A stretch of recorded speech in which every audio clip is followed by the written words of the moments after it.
And the reason I'm picking on SPY on this one is because it was really hard to trade yesterday. And that's good because sometimes we have to trade hard things too, right? So right out of the gate, you can see it popped and then it immediately dropped. So here's your buy. Looks like this third candle. There's your buy. Congratulations, you made money. It flipped. Here's your buy. Congratulations, you made money. Here's your flip. There's your buy. Congratulations. Here's your flip. You probably broke even because this one was really hard to trade. If you made money, you're better than I am because this is really hard. Because remember, here's what's nice. So here's winner, winner, chicken dinner. Probably not. But here's what's cool. You're so close to VWAP. The second it broke and held, you got out anyways. And guess what? There's your next trade. Bang. You got in it. Boom. Congratulations. There's another trade. Winner. This one never got bigger. So you knew not to touch it, right? It did not break VWAP. You could have made different decisions, whatever you wanted to do inside of this one. This one never got bigger. You did not trade it. Do you notice they're the same size? We don't touch it. Here's your next one. Bang. You made money.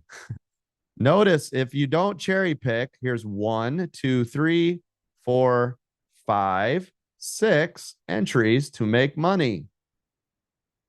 And that one, of course, was the major paydays. Everybody see it? Yes, sir. So you had a don't touch,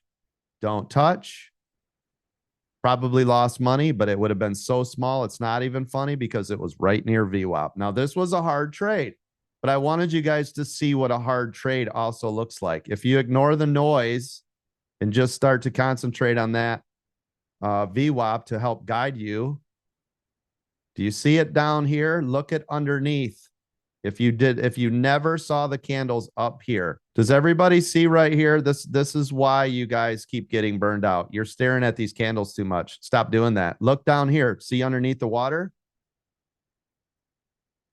These are the joys. I mean, look, if you guys couldn't see the candles, wouldn't you know? There's my entry, entry, entry, entry, entry.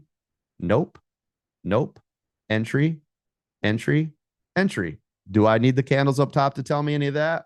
Absolutely not. Nope, not at all. Stop freaking looking at these things because they're like, oh, it moved. Oh, red candle, I'm getting out. Oh, green, I'm getting out. Stop. Stop doing that. I tell you every day. Tesla. Let's look at Tesla yesterday. Tesla, same thing. Really hard because it popped at the open. Now, what is the 15-minute rule? The first 15-minute candle doesn't close above pre-market high, it's going to be down for the day. That's correct. So even though this had a nice pop, so look at it. This is your open. It popped. It's nowhere near pre-market, like not even close. It drove to the upside, and guess what it did by the end of the day? There's your close. See how it's down? So here's the thing. Now, this one's a little harder. Again, we take away all this stuff. Now, here's the other thing that I need you guys to know. In the first 30 minutes of the day is very hard to trade. Popped up, drove down, popped up. This is what, right? This is what's killing you guys. You see it? It's very hard to trade that. If you did, you're trading this very tiny area, moving into this, then it changed colors, then it went into here. This one was a no trade. That's a no trade. Here's your trade. Here's your trade. Now, here, let me help you. Let me help you guys all out to trade today. Here you go. Here. I got you. Don't worry. I got you. Okay, there you go. See it? Trade. End of the day, stay out. There you go. There's your trades.